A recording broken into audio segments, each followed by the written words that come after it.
हुपरी पोलिसांची दमदार कारवाई. वीज मोटर चोरास 48 तासात अटक.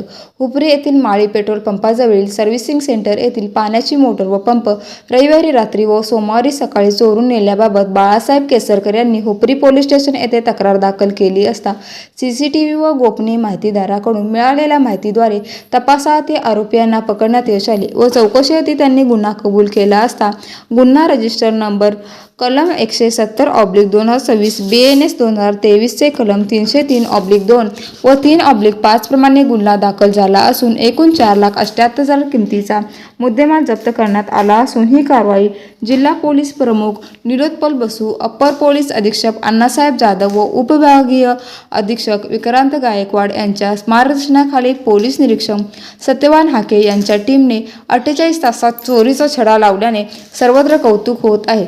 अधिक तपास पोलीस हेड कॉन्स्टेबल बांगर करत असून पोलीस कॉन्स्टेबल कांबळे, बरगाले, धुळे, सोनवणे, मगदूम, महिला पोलीस खोत व होमगार्ड मुलानी गवळी यांनी तपासात सहकार्य केले. उच्चाल क्रांती वृत्त सेवा हुपरी.